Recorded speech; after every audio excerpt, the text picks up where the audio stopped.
Hello aspirants, I'm Ritesh Shukla and this is 120 plus mains discussion and this is the GS3 full paper discussion, third part of the full paper discussion. So what I have been explaining throughout all these videos that what exactly the purpose of all these videos are. The first thing is that we are presenting an answer structure which is related to a particular question, which may or may not be coming in the UPSC examination, but a type of answer structure is being presented for certain kind of questions. और ये जो questions हैं ये most मतलब probable questions हैं because they have been taken from the recent last year जो भी current happenings उसमें से भी लिए गए हैं, फिर ऐसे स्टैटिक पोर्शन है उनसे भी लिए गए हैं। तो ओवरऑल ये एक प्रोबेबल क्वेश्चंस का पार्ट भी है जिसका आंसर स्ट्रक्चर प्रेजेंट करके हम ये आपको बता रहे हैं कि आखिरकार जो आंसर प्रेजेंटेशन है वो आप कैसे करेंगे, आपका जो इंट्रोडक्शन होगा उसमें आपको क्या लिखना चाहिए, जो बॉडी पार्ट है उसमें क्या आना चाहिए और जो कंक्लूजन है उसमें क्या होना चाहिए। तो ये ओवरऑल जो है आंसर स्ट्रक्चर प्रेजेंटेशन है मेंस एग्जामिनेशन के लिए यूपीएससी का। और यूपीएससी क्योंकि अब हम अप्रोच कर रहे हैं धीरे धीरे, तो this video is not going to waste your time but it is going to give you some important anecdotes which will help you while you are presenting your answer or writing your answer, because everything related to mains examination is that you need to fetch good marks. If you are having a weightage over marks, then there are a clear chances that you are going to qualify for the mains and you may have a very nice weightage in the interview too. Because अगर mains में अगर आपके अच्छे marks आते हैं और interview में बहुत अच्छे मार्क्स नहीं भी आते तो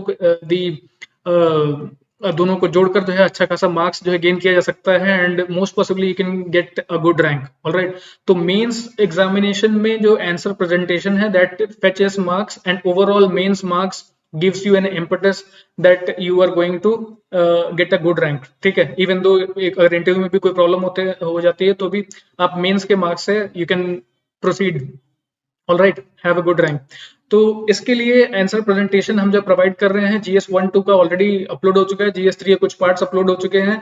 उनके जो क्वेश्चंस हैं उसमें जो आंसर प्रेजेंटेशन किया गया है उसमें ज्यादातर डायग्राम्स, कॉन्सेप्ट बिल्डिंग या फिर स्टैटिस्टिक्स, ग्राफ्स, ये सब कहीं प्रेजेंट किया गया तो उनके बारे में बताया गया है कि अगर 15 मार्क्स का क्वेश्चन है तो वहां पर आपको कितने वर्ड लिमिट्स में कैसे आंसर प्रेजेंट करना है, कितनी लिमिट करनी है, आपकी जो पर्सपेक्टिव होगी वो आउट ऑफ द बॉक्स चीजें हो तो उसको ज्यादातर बहुत बड़ा नहीं करना, वर्ड लिमिट के अंदर ही करना है। तो ये सारी चीजें throughout these videos we are trying to explain and I will be continuing with these videos. अब ये थर्ड पार्ट है, थर्ड पार्ट के बाद इसके बाद कंटिन्यूएशन वीडियो होगा, उसके बाद fourth, fifth and then the GS3 will be wind up and thereafter you'll be getting GS4. All right, so I'll be starting with this. The first question which I'm about to pick up, this is related to science and tech. Most possibly you'll be knowing about the Kessler syndrome by now. What are the ways to clear space debris and how does it become dangerous for Earth? So Kessler syndrome, Kessler एक scientist थे। Basically इनका जो overall study था वो space में जो debris है, जो स्पेस डेब्रिस इसे कहा जाता है। अगर मैं यहाँ पर ड्रॉ करके,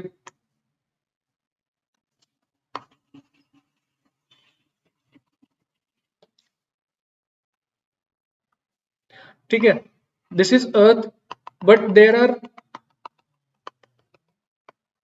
और ये जो मैंने डॉट्स बनाए हैं ये बिल्कुल भी आउटर सरफेस है अर्थ का, और ये आउटर सरफेस एक्सोस्फीयर के बाहर का एरिया है। Exosphere is the least limit of the atmospheric packet that we have on the surface of the earth. Exosphere जो है उसका लास्ट एक्सटेंट है। एक्सोस्फीयर के बाहर पे जो एरिया है उसको मोस्ट पॉसिबली स्पेस कहते हैं।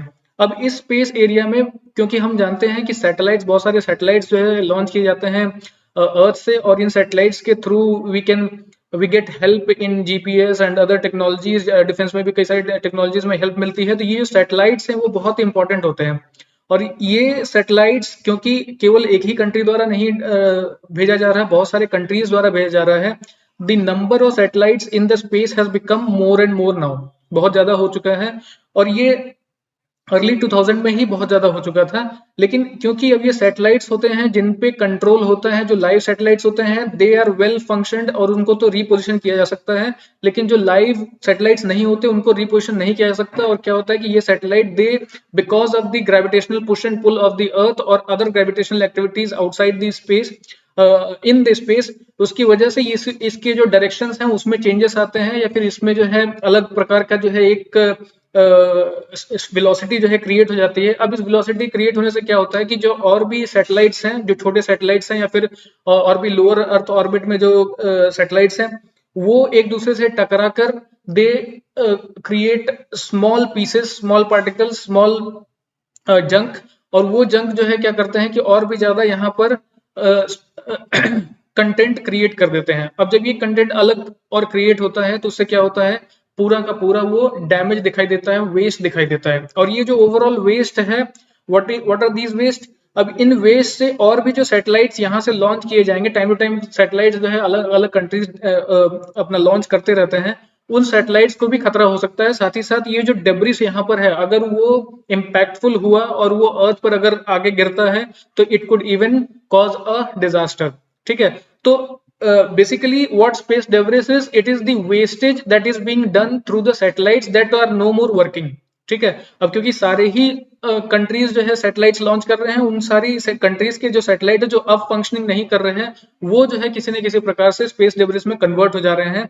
और इस स्पेस डेब्रिस के बारे में केस्लर ने ऑलरेडी बताया था, और इसी स्पेस डेब्रिस के कंटिन्यूअस वेस्टेज या डैमेज बनने के रूप को कहते हैं केस्लर सिंड्रोम। और ये जो है एक नासा साइंटिस्ट थे, उन्होंने जो है ऐसा प्रपोज किया था कि these debris are going to be very much creating havoc in the 2000 itself. लेकिन अब क्या हो गया कि और ये बहुत ज्यादा माउंट कर चुका है। ठीक है, अगर हम अर्थ के ओवरऑल मैप को अगर देखेंगे through the space, from the space, तो वहां पर हमें दिखाई देगा कि छोटे छोटे बहुत सारे जंक ऐसे दिखाई देते हैं जो कि सैटेलाइट्स के कुछ पार्ट्स होते हैं, या फिर कुछ छोटे सैटेलाइट ही होते हैं जो कि those are not functioning anymore. ठीक है, so this is the Kessler syndrome. The debris which are found on the outer space, those are becoming havoc for the earth and also for the outer space, क्योंकि यहाँ से भी अगर वो gravitational pull अगर अर्थ का लूज कर जाते हैं तो दे कुड गेट, वो जो है यहाँ से छूटकर किसी और ग्रेविटेशनल पुल में चले जा सकते हैं, तो वो भी जो है एक डेंजरस सिचुएशन क्रिएट हो सकता है, because we do not know the working mechanism of the space as far as deflection of debris और डिफ्लेक्शन ऑफ सैटेलाइट्स, और ऐसे हेवनली कुछ अगर ऑब्जेक्ट हैं वो अगर डिफ्लेक्ट कर जाते हैं तो उनका जो है रिपरकशन क्या होगा, we may not be able to know it completely. ठीक है, तो will be starting with the Kessler syndrome. It is a theory proposed by NASA scientist J. Kessler in 1978 used to describe a self-sustaining cascading collision of space debris in lower Earth orbit. So this is a cascading collision. Cascading means अब ये continuous एक जो debris है वो दूसरे में टकराता है, और इससे जो है और पार्टिकल्स बनते हैं, वो तीसरे में टकराता है, उससे और पार्टिकल्स बनते हैं, तो this is the cascading effect. ठीक है, कैस्केडिंग कोलिजन कंटिन्यूअसली हो रहा है, and that is happening because of the gravitational pull of the earth. और ये एक ऐसे स्पेसिफिक एरिया में है जहां पर कंप्लीटली ग्रेविटेशन में वो ये जो पीस है वो कंप्लीटली ग्रेविटी में नहीं आता, वो जो है ग्रेविटी के एज पर बिल्कुल भी है, neither it can move outside neither it can come inside, that is why it is continuously circulating, so it is becoming actually acting as a satellite to the earth. ठीक है, अब what the idea is behind this Kessler syndrome? It's idea that two colliding objects in space generate more debris that then collides with other objects, creating even more shrapnel, and later until the entirety of lower Earth orbit is an impassable array of super swift stuff. At that point, any entering satellite would face unprecedented risk of head-first bombardment. तो अब क्योंकि I've already told you that there is a packet of air on the Earth's surface, and it has been divided into certain sections. When the debris loses the ये जो neutrality है, gravitational pull और force का जो neutrality है वो जब loose कर जाता है तो it may enter the atmosphere of the earth, और जब ये atmosphere of the earth enter करेगा तो because of the velocity, because of the speed, जितनी तेजी से वो अर्थ की ओर आते हैं, और जो ये ग्रेविटेशनल पुल होता है जितने तेजी से, उसके वजह से एक काइंड ऑफ फ्रिक्शन क्रिएट हो जाता है, और इस फ्रिक्शन के कारण ये जो भी डेब्रिस है that may impact into bombardment. That is the problem that has been put out by the J. Kessler. All right, and through the Kessler syndrome. Okay, now we'll be continuing with the answer. American astrophysicist published a paper in 1978 called Collision Frequency of Artificial Satellites, the creation of a debris belt, which predicted that by 2000 the density of space debris in Earth's orbit would be so great that random collisions would be inevitable, and that the outcome of these random collisions would be more debris and subsequently more collisions. So this particular event is the part of the answer. इसको आप ignore नहीं कर सकते क्योंकि जो theory है collision frequency of artificial satellites, इसमें ही बताया गया था कि बाय 2000 जो डेंसिटी ऑफ स्पेस डेब्रिस है वो काफी बढ़ जाएगा. ठीक है, so this is very much important. It has to be written in the final answer that you are writing. ठीक है, at the time scientists kept a catalog of human made objects in orbit but did not update that list based on breakup events. Therefore it was difficult to predict the volume of breakup byproducts, the debris too small to be detected by satellites.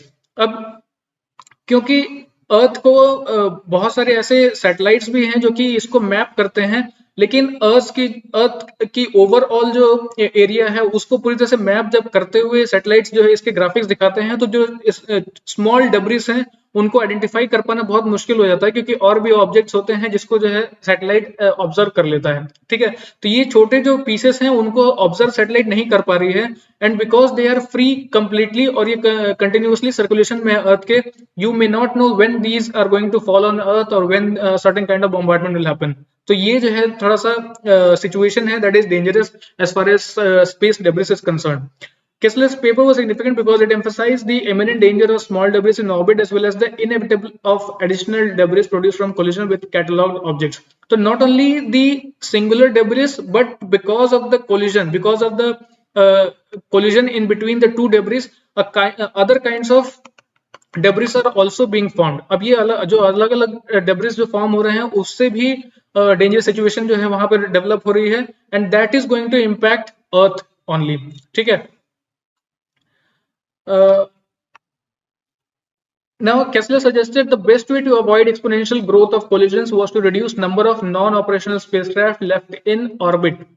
अब इनका कहना था कि non operational जितने भी spacecraft हैं उनको जो है रिड्यूस किया जाए, जो भी अब ऑपरेशन में नहीं रह गए but still earth might have contact to those satellites, या फिर ऐसे स्पेसक्राफ्ट्स हैं उनको जो है उनसे कांटेक्ट अभी बना हुआ है और वो ऑपरेशन में नहीं है, तो उनको जो है सीज करना चाहिए और उनको वापस अर्थ पे बुला लेना चाहिए. ठीक है, तो what happens is matter in orbit travels at ridiculously high speed like 22,000 kilometre per hour. Just an example, अब मैंने बताया कि जो डेब्रिस है वो जब अर्थ में एंटर करता है ये हाई स्पीड पे होता है, हाई वेलोसिटी पे होता है, and what is the speed 22,000 kilometre per our. So you can imagine what kind of friction could be created here and what could be the impact that will happen when it strikes the earth. ठीक है, तो but in space uncontrolled objects do not follow a straight path. Instead each piece of debris is subject to drift and decay. The variation in Earth's gravitation field causes drift or the gradual movement of an object to a different orbital plane. The friction of an object with Earth's atmosphere causes decay or the slow decrease in an object's altitude. तो मैंने बताया कि अर्थ का जो surface है वो completely plane नहीं है और अर्थ में भी ग्रेविटी खुद वेरी करती है कि कहाँ पे बहुत ज्यादा ग्रेविटी है, कहाँ पे बहुत ही कम ग्रेविटी है, and because of the that earth के शेप में भी खुद जो है सेंटर पे बल्ज होता है जो कि दिखाई देता है. ठीक है, तो अब क्योंकि ग्रेविटी में वेरिएशन है अर्थ में भी, उस वेरिएशन की वजह से डेब्रिस हो सकता है कभी बहुत ही करीब आ जाए, कभी बहुत ही दूर रहे. इस प्रकार की एक्टिविटी हो सकती है. जहां पे ग्रेविटी बहुत कम होगा वहां पे डेब्रिस काफी दूर भी जा सकते हैं जहां पे न्यूट्रलिटी हो, और उसके बाद जहां पे बहुत करीब है वहां से वो एंटर भी कर सकते हैं. ठीक है, तो ग्रेविटी के वेरिएशन की वजह से अर्थ पर ही जो ये ऑब्जेक्ट हैं वो कब जो है अर्थ पे आके कोलिजन में हो जाएंगे, that could not be found out. ठीक है, बहुत सारी टेक्नोलॉजी यूज करने के बाद भी ऐसा नहीं निकाल सकते. और अर्थ एटमॉस्फेयर में भी ये जो छोटे छोटे डेब्रिस हैं वो तो कई सारे एटमॉस्फेयर में ही आके वहीं पे जल जाते हैं. इसकी वजह से हो सकता है बहुत ज्यादा इम्पैक्ट ना पड़ता हो, लेकिन अगर बड़े डेब्रिस कंटिन्यूअसली अगर फॉल करते हैं दैट में इम्पैक्ट अर्थ सरफेस. ठीक है, अब क्या है, live satellites can be reposition using onboard thrusters to counteract natural drift and keep to their intended orbits, but dead ones those just keep on floating unrestrained, drifting and decaying and at any moment knocking into other drifters. अब जो live live position जिसका होता है satellite का, उनको तो adjust किया जा सकता है by the technologies, that is जो भी टेक्नोलॉजी यूज की जा रही है उनके थ्रू इनको जो कंट्रोल किया जा रहा है, तो इनको तो पोजीशन किया जा सकता है कि सर्टेन पोजीशन उनको कर दिया जाए जिससे कि इनमें कोलिजन ना हो। लेकिन जो कि अब नॉन ऑपरेटिव है और उनमें भी लाइव पोजीशनिंग नहीं है and they are completely suspended and they may not have complete control from the earth, इनको जो है पोजीशन कर पाना मुश्किल है। तो इनके लिए कोई स्पेसिफिक मैकेनिज्म भी डेवलप करना पड़ेगा जिससे कि एक सर्टेन सैटेलाइट वहां पे डेवलप करना पड़ेगा जिससे कि ये डेब्रिस सारे कैप्चर कर ले किसी प्रकार से काइंड ऑफ ग्रेविटी यहीं पे क्रिएट करके, और फिर उसको जो है कंप्लीटली एक साथ अर्थ पे ले आए। ठीक है, that could be space debris को क्लियर करना। ठीक है, the final statement is Kessler syndrome refers to a cascading effect of colliding debris creating additional debris and additional collisions, but time frame is not inherent on the model. This means that the Iridium Cosmos collision in 2009 could have ignited the process kind of like a patient zero, though it's been slow to burn. ठीक है, अब ये cascading effect मैंने बताया कि kind of a debris gets collided with another debris and another debris is developed and another debris is developed. इससे क्या होता है कि बहुत सारे debris जो है वो क्रिएट हो जाते हैं, बहुत सारे वेस्टेज क्रिएट हो जाते हैं, और ये जो वेस्टेज होते हैं they continuously circulate around the earth. ठीक है, वो जो है अर्थ के अराउंड जो है रिवॉल्व ही करते हैं, और because of the gravitational pull, और कभी जो है ऐसे सर्कमस्टेंसेस हो जाते हैं जैसे ग्रेविटेशनल पुल हो जाता है, अगर बड़े डिब्रिस है वो अगर इम्पैक्ट में आ जाता है that could become disastrous. So this particular effect एक डिब्रिस से दूसरे डिब्रिस में लगना और फिर टूट जाना और उससे जो है इम्पैक्ट होना, उसे कहते हैं कैस्केडिंग इफेक्ट, और इसके वजह से ओवरऑल जो डिब्रिस है that is becoming hugely disastrous for earth. यही है overall Kessler syndrome and that has been explained differently in the all the paragraphs. All right, अब इसको conclude करते हैं. The cascade process can be more accurately thought of as continuous and has already started, where each collision or explosion in orbit slowly results in an increase in the frequency of future collisions. अब क्या है कि cascade process जो है वो क्या है, ये कंटिन्यूअसली अकर कर रहा है। ठीक है, और ये कंटिन्यूअसली अकर करने की वजह से, क्योंकि डेब्रिस मैंने बताया कि छोटे छोटे पार्टिकल्स में कन्वर्ट हो जाते हैं, उससे और जो है उनको स्पीड मिल सकती है और वो और स्पीड से एक दूसरे से टकराना शुरू कर देते हैं, उसके वजह से और भी ज्यादा वो डेब्रिस जो है बनते चला जाता है। तो that is increasing the debris in the space itself. ठीक है, so the cascading process is becoming more disastrous. Alright, तो ये है ओवरऑल केसल सिंड्रोम का आंसर, और इसके साथ ही मैं सेकंड क्वेश्चन को यहां से पुट अप करता हूं। This particular question is also related to disaster management. The other one was related to science and tech. All right, तो ये क्वेश्चन है briefly highlight the steps involved in relief distribution. This is a very general question which is related to disaster management. Disaster management आप पढ़ते हैं तो उसमें सबसे पहले आपको ये जानना होता है कि डिजास्टर जो भी अकर कर गया उसके लिए मैनेजमेंट कैसे करना है, मैनेज कैसे करना है ऐसे किसी भी डिजास्टर को, एंड उस मैनेजमेंट में क्या क्या चीजें होनी चाहिए, तो वो जो है ओवरऑल रिलीफ डिस्ट्रीब्यूशन में ही आ जाता है। तो that is we are going to put out. अब ये है describe the features of damage assessment in case of natural disasters. अब जो भी नेचुरल डिजास्टर्स होता है उनमें डैमेज असेसमेंट के क्या फीचर्स हो सकते हैं उसको हमें एक्सप्लेन करना है, तो that we are going to do so. ठीक है, then we will starting the real relief distribution frame issues related to disaster preparedness as well as economic and business recovery after a disaster.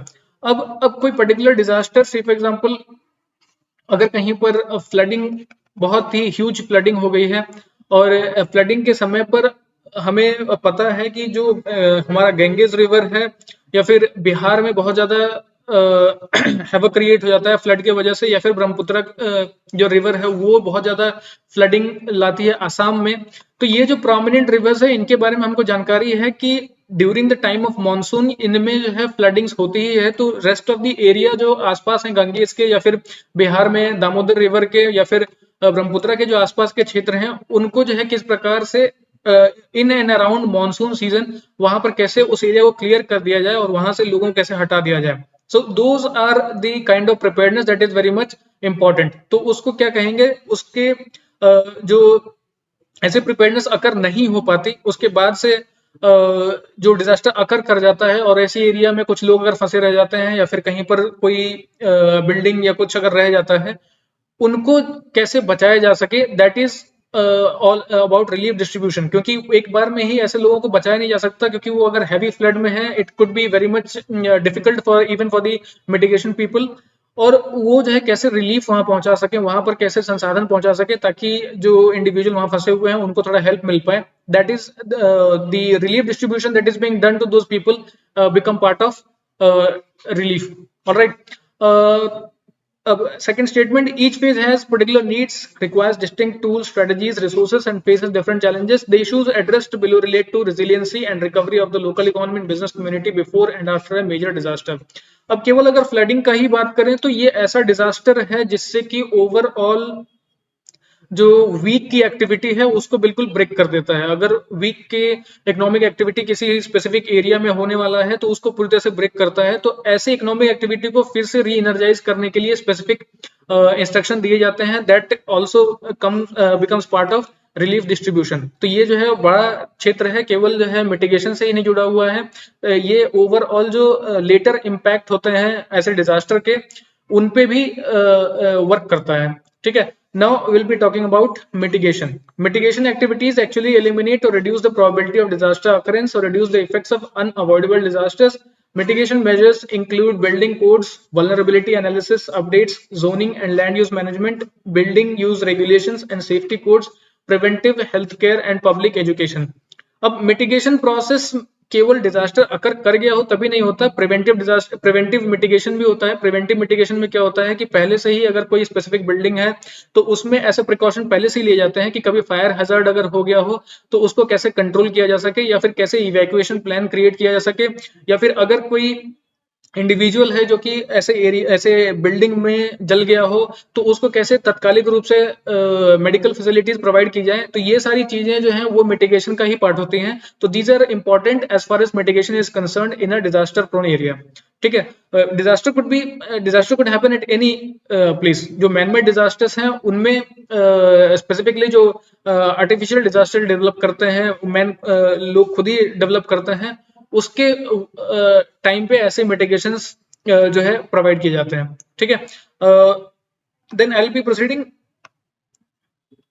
with the second statement. Mitigation will depend on the incorporation of appropriate measures in national and regional development planning. Its effectiveness will also depend on availability of information on hazards, emergency risks, countermeasures to be taken. The mitigation phase and indeed the whole disaster management cycle includes shaping of public policies and plans that either modify the cause of disaster or mitigate their effects on people, property and infrastructure. अब जो mitigation का process है वो national और regional दोनों ही होता है, क्योंकि जो फंडिंग है वो भी कई बार अलग अलग तरीके से की जाती है, और जो नेशनल रीजनल लेवल पर जो प्लानिंग की जाती है वो भी because of the involvement of bureaucrats वो भी जो है डिफरेंट होता है। ठीक है, अब उनका जो इफेक्टिवनेस है वो किसके बेसिस पर हो सकता है, तो availability of information on hazard. एक इंस्टेंट रूप से जो इंफॉर्मेशन प्रोवाइड की जाती है मिटिगेशन करने वाले लोगों को, वो इंफॉर्मेशन बहुत इंपॉर्टेंट है। तो that should be very intact as far as disaster is concern. ठीक है, इमरजेंसी रिस्क, ये पहले से इंफॉर्मेशन होना चाहिए कि कितना ज्यादा रिस्क एक पर्टिकुलर एरिया में है। जैसे कि अगर हम सेंट्रल दिल्ली में है या फिर अगर हम सेंट्रल इंडिया में है तो वहां पर जो डिजास्टर के जो ज्यादातर चांसेस होते हैं वो फ्लडिंग के ही हैं। और फ्लडिंग के अलावा अगर इंस्टेंटली कोई डिजास्टर अकर करता है तो that occurs because of the fire, और वो भी हीट वेव के कारण कई बार जो है अकर कर जाता है। तो इन सारी चीजों को पहले से ही ध्यान में रख के और इसको इमरजेंसी रिस्क में रख के मिटिगेशन प्रोसेस को आगे बढ़ाया जा सकता है। ठीक है, तो यही है overall mitigation process and this paragraph is pretty much important. अगर अर्लियर पैराग्राफ को आप नहीं यूज करना चाहते that is well and fine, लेकिन इस पैराग्राफ को आपको इंपॉर्टेंटली यूज करना होगा, क्योंकि इसमें जो है ये बताया गया कि मिटिगेशन के लिए क्या क्या जरूरी होती है, और वो जब जरूरत के अनुसार आप स्टेटमेंट बना देते हैं it will be carrying weightage. ठीक है, the second thing is the goal of emergency preparedness program is to achieve a satisfactory level of readiness to respond to any emergency situation through programs that strengthen the technical and managerial capacity of government, organization and communities. Preparedness क्या है, मैंने बताया कि मैंने बताया mitigation process के लिए overall assessment किया जाता है कि आखिरकार कोई एक स्पेसिफिक बिल्डिंग है कहीं पर, वहां कहीं फायर हजार्ड अगर हो गया, या फिर कोई सेंट्रल प्लेन है जहां पे रिवर है, वहां पे मॉनसून की वजह से अगर पानी आता है तो वहां पर पहले से क्या क्या प्रोसेस कर सकते हैं। तो ये जो प्रिपेयर्डनेस है, that is the activity which is involved after the mitigation plan has already been evoked.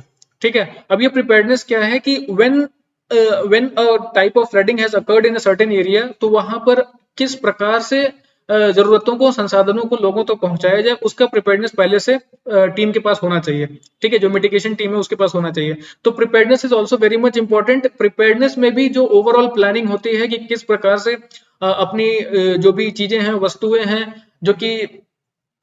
जो भी डिजास्टर प्रोन एरिया में फंसे हुए लोग हैं, उनको कैसे प्रोवाइड किया जाए, वो भी प्रिपेयर्डनेस का ही पार्ट होता है। तो preparedness is also very much important as far as resiliency is concerned in disaster prone area. ठीक है, these measures can be described as logistical readiness to deal with disasters and can be enhanced by having response mechanisms and procedures, rehearsals, developing long term and short term strategies, public education, building early warning systems. Preparedness can also take the form of ensuring that strategic reserves of food, equipment, water, medicines, and other essentials are maintained in case of national or local catastrophes. अब बहुत सारे health related चीजें मैंने बताया कि fire hazard जब हो जाती है तो बहुत सारी हेल्थ रिलेटेड इक्विपमेंट्स जो है कई बिल्डिंग्स में ऐसे अवेलेबल होते हैं, या फिर ज्यादातर गवर्नमेंट भी इंस्ट्रक्ट करती है सारे ऑफिसेस में या फिर एजुकेशनल बिल्डिंग्स में कि आप वहां पर हेल्थ इक्विपमेंट जरूर रखिए, या फिर मेडिकल फैसिलिटीज रखिए, या फिर फ्रीक्वेंटली यूज्ड ऐसे मेडिकल चीजें जरूर रखें, जिससे कि कभी अगर बड़ा डिजास्टर अकर करता भी है तो it could be eventually being compensated with this health thing that you have. ठीक है, मेडिकल फैसिलिटीज आपके पास इतनी होनी चाहिए कि कभी ऐसा अकर कर जाता है, डिजास्टर अकर कर जाता है, तो यू कुड वेल हेल्प कर पाएंगे ऐसे लोगों का जो कि डिजास्टर प्रोन एरिया में फंसे हुए हैं। तो प्रिपेयर्डनेस का पार्ट ये भी है कि आपने इवैक्यूएशन प्लान ओवरऑल बना रखा है, नहीं रखा है। इवैक्यूएशन प्लान में भी कौन सा ऐसा स्पेसिफिक एरिया है जिससे कि लोगों को बहुत अच्छे सुरक्षित तरीके से निकाला जा सके। तो these are the plan that belongs to preparedness while you are going to mitigate during the disaster. These are also important things. ठीक है, now third thing is humanitarian action during a disaster. Humanitarian agencies are often called upon to deal with immediate response and recovery. To be able to respond effectively, these agencies must have experienced leaders, trained personnel, adequate transport and logistic support, appropriate communications and guidelines for working in emergencies. If the necessary preparations have not been made, the humanitarian agencies will not be able to meet the immediate needs of the people. Overall mitigation process, आखिरकार ये या फिर preparedness both are being taken up by individuals या personnels जो कि professionals होते हैं। इन professionals के बाद अगर इक्विपमेंट जो अवेलेबल होना चाहिए ऐसे डिजास्टर के समय पर, अगर वो अवेलेबिलिटी ना हो, then it is going to impact the mitigation process and preparedness also. तो इसलिए ह्यूमैनिटेरियन एक्शन के बेसिस पर जो भी एनडीआरएफ की टीम है हमारे यहाँ जो मिटिगेशन ज्यादातर डिजास्टर एरिया में करती है, उनके पास अगर रिक्वायर्ड इक्विपमेंट नहीं है तो then they will not be able to help people. जैसे आपने अगर फ्लड देखा होगा तो फ्लड एरिया में अगर किसी लैंड पे कुछ लोग अगर फंसे रह जाते हैं तो थ्रू हेलीकॉप्टर्स बहुत सारे आपने देखा होगा कि खाने पीने के साधन जो है उनको पहुंचाए जाते हैं। तो अगर हेलीकॉप्टर की व्यवस्था नहीं है या फिर जो फूड प्रोड्यूस है उसको वहां पर देना है, उसकी अगर व्यवस्था नहीं है, then mitigation can not happen. तो इसलिए equipments are very much necessary as far as mitigation और प्रिपेयर्डनेस इज कंसर्न। ठीक है, तो humanitarian action is also very much important. ये गवर्नमेंट या एजेंसीज को देखना ही होगा कि these things are available with the mitigation team और प्रिपेयर्डनेस टीम। ठीक है, now we'll be concluding the answer. What will be the response? The aim of emergency response is to provide immediate assistance to maintain life, improve health, and support the morale of affected populations. Such assistance may range from providing specific but limited aid, such as assisting refugees with transport, temporary shelter, and food, to establishing semi-permanent settlement in camps and other locations. अब ये जो response होता है ये किनका होगा? हमारे यहाँ पर नेशनल डिजास्टर रिस्पॉन्स फोर्स है। अब ये इसका क्या काम होता है कि जो भी डिजास्टर प्रोन एरिया होता है वहां पर जितने भी लोग फंसे होते हैं उनको एक टेम्पररी एरिया बना के दे देते हैं कि वहां पर उनको कम से कम फूडिंग, क्लोथिंग जो है नेसेसिटीज की चीजें हैं उनको जो है वो दे पाते हैं, तो ये जो रिस्पॉन्स होता है वो कितना क्विक है और कितनी जल्दी से लोगों को वो जो है ऐसे एरिया से, डिजास्टर प्रोन एरिया से निकाल लेते हैं, that is also very much important. और इस रिस्पॉन्स में क्या क्या होना चाहिए, तो उसमें जो कंप्लीट असिस्टेंस है, यहाँ तक कि जो काउंसलिंग है ऐसे डिजास्टर से लेके जो मेंटल इंस्टेबिलिटी हो जाती है उसको भी जो है प्रोवाइड करना, that is the response thing that is very much important as far as mitigation processes are concerned in regards with disaster. ठीक है, now we'll be concluding the answer. The detailed damage assessment is a follow-up activity that is more elaborate and helps plan longer-term interventions. Damage is mainly in terms of human lives lost, injuries, disease, livestock lost, land and its attributes such as crops and structures, infrastructure including buildings and roads, etc. जो detailed damage assessment है जिसके बारे में हम overall answer यहाँ present कर रहे थे, उसमें सारी चीजों को पॉइंट आउट किया जाता है और उससे इंफॉर्मेशन लेके फिर जो है वहां पर मिटिगेशन दिया जाता है। जैसे कि अगर क्रॉप का डिस्ट्रक्शन हुआ है तो क्रॉप को लेके कुछ जो है स्पेसिफिक अमाउंट जो है प्रोवाइड कर दिया जाता है कुछ ग्रुप ऑफ पीपल्स को, या फिर अगर बिल्डिंग डिस्ट्रॉय हो गई है तो उसका अमाउंटिंग करके, उसका जो है कैलकुलेशन करके गवर्नमेंट जो है कुछ पेमेंट वहां पे कर देती है। तो ये सारी चीजें जो डिटेल्ड डैमेज असेसमेंट है उसमें आ जाती है डिजास्टर एरिया में।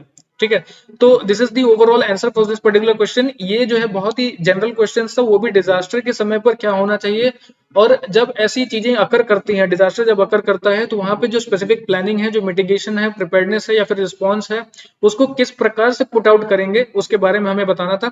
और हम इसके बारे में तभी बता सकते हैं जब डिजास्टर का एक क्लियर आइडिया हो हमारे मन में। जब हम फ्लडिंग के बारे में सोचते हैं या वोल्केनो के बारे में, वोल्केनो इरप्शन के बारे में सोचते हैं या अर्थक्वेक के बारे में सोचते हैं, तो हमें एक स्पेसिफिक आइडिया होना चाहिए कि during the time of earthquake क्या जरूरत हो सकती है। अगर हमें सिवियरिटी ऑफ अर्थक्वेक अगर पता है तो हम ये समझ सकते हैं कि जो डैमेजेस हैं, जहां पर काफी क्राउडेड प्लेसेस वहां पर डेंजरस हो सकता है और वहां पर कौन से स्पेसिफिक इक्विपमेंट की तत्कालिक रूप से आवश्यकता पड़ेगी। तो उन सारी चीजों को अरेंज करने के लिए we have to give certain kind of answer जो कि डिजास्टर के समय पर यूज किया जा सकता है। ठीक है, it was a very general question but that is related to disaster only. ठीक है, इसमें अलग से गवर्नमेंट की प्लानिंग नहीं एक्सप्लेन करना था, केवल ये बताना था कि डिजास्टर के समय क्या क्या चीजें अडॉप्ट करनी चाहिए। ठीक है, तो this is the overall answer and I will be moving on to the next video, that will be part 3 continuation. And I have been telling you since the last videos that we are giving you 2 questions in last of the video. आप जो है उसका answer लिख के और उसके pics जो है आप अपलोड कर दीजिए और उसको हम जो है रिव्यू करके उस पे जो है कॉन्सेप्ट बेस आपकी जो आंसर की कॉन्सेप्ट है, बिल्डिंग है या डायग्राम्स है या फिर स्टैटिस्टिक्स आपने जो यूज किया है या फिर जो कोटेशन आपने यूज किया है, उसके बेसिस पे हम उस पे मार्क्स देके और उस पे जो है कुछ इंस्ट्रक्शंस दे देंगे कि आप कहाँ पे उस आंसर को और भी अच्छा बना सकते हैं। ठीक है, तो thank you. I'll be winding up this video and I'll be coming up with the part 3 continuation. Okay, so thank you for watching this. Stay home, stay safe and keep learning.